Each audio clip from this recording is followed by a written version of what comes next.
right. Not the result we were hoping for, but 1-1 draw. 1-1 draw. Still, the optimist can have hope, but I mean, it's not looking. Where do we start from?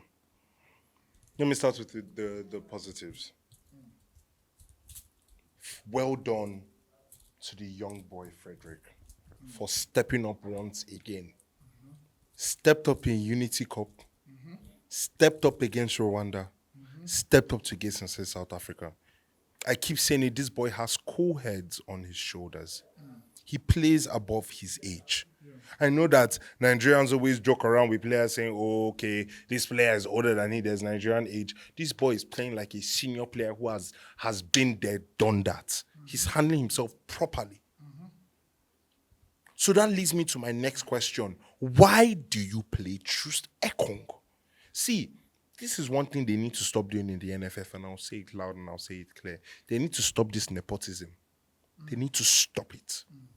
Who deserves to come should come. It is not a privilege. It's a privilege, it's not a right to play for the Super Eagles. You earn your position, you earn your jersey.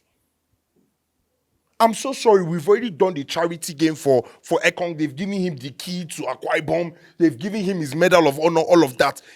Retire.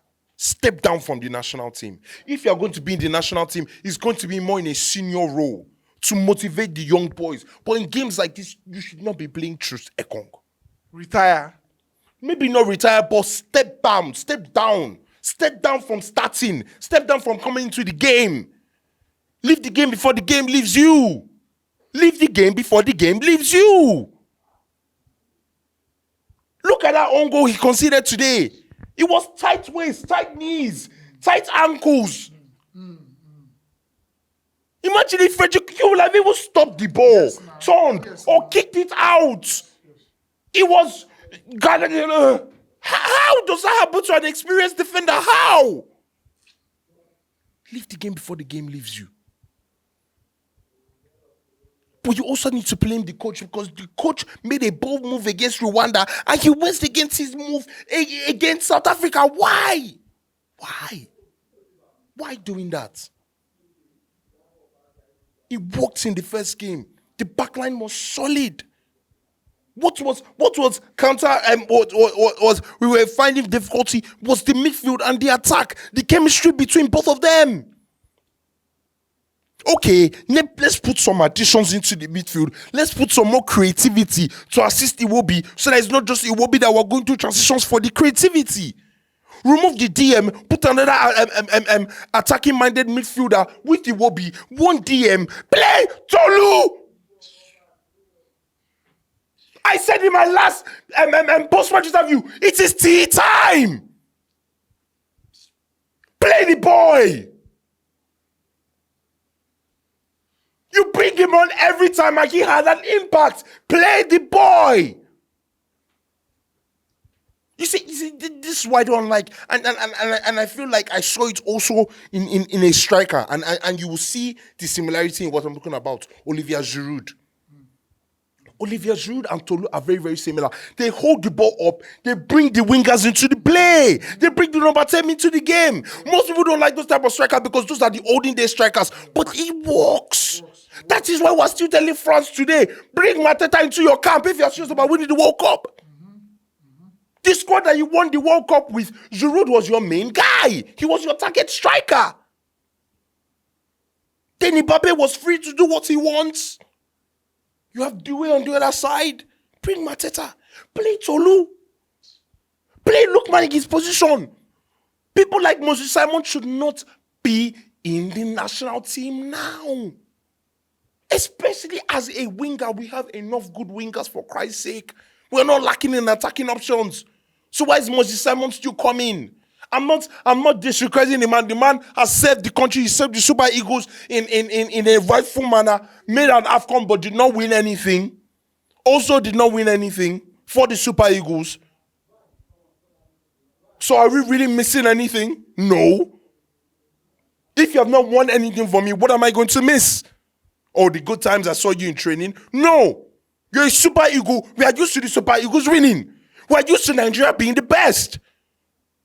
So if you're old and you're not being productive again, let's put the young guns in there. You saw Frederick, you saw how hungry he was. You saw how hungry he was. What about Agu? Can we play Agu somewhere on the wing? Can we find something for Agu? Because Agu also puts passion into the game. Moving on to the refereeing. CAF, FIFA. It's a disgrace. It's an absolute disgrace. The refereeing in the second half especially was an absolute disgrace. Stopping transition of games, killing momentum because players are faking injuries, calling stretchers on, taking the player off and the player just coming back to the field. Where is the accountability for that? So players can just waste time anyhow and you only had 7 minutes after the game? Where is the accountability? Handballs are not handballs. You're just going off feeling now. No VAR. That's even why we scored our goal today, because of no VAR. So it's not just affecting us. It's affecting everybody. When are we going to fix the officiating in the African continent? When? Should we be like Saudi Arabia and be bringing referees from Netherlands and from England and from different places to ref our games?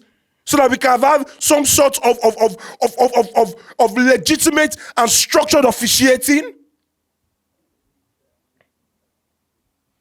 This game was a laugh. But I'm going to come back to the Super Eagles because I'm not going to be blaming outside. They knew what was up today. Where was the urgency? Towards the ending of the game, we're saying, everybody run. I was saying, these boys are tired. They're tired. They're playing like they're not fit. They're playing like they're not fit.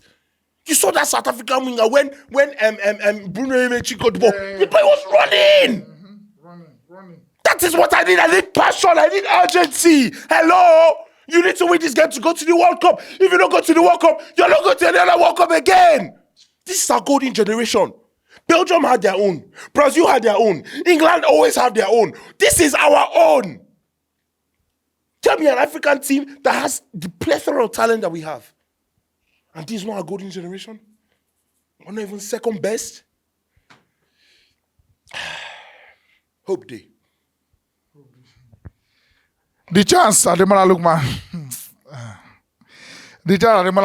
Lookman missed, and then Chukwueze coming off the bench, it looked like the game was already at the point before he came on. So what was the point? That's what I'm saying. But can you blame the coach? Would you bench Lookman? Do you bench the best African player in the world? Do you bench the only player in European football who has scored a hat-trick in the final? Do you bench sort of a player? Do you bench Steph Curry in a game 7? Do you bench John Cena in a tag team? Don't tag him in. What about Undertaker and WrestleMania night? Do you bench Undertaker? You put them in because anything can happen. Great players call for great moments. The great moment didn't come today. The lack of match fitness, the lack of match sharpness, you could see it in that chance that he had. And also in his touches, he needs 1 or 2 more touches to get the ball on his feet going well. It shows that he's lacking that match sharpness, that match fitness because of his whole transfer saga. It's affecting him now. Yeah. But at the same time, we should blame Lookman for that because he's a professional. You should be sharp. It's your job. You're paid well. A lot of people don't receive footballers' wages. A lot of people don't receive footballer salaries. A lot of people don't receive footballer the perks that also come with being a footballer.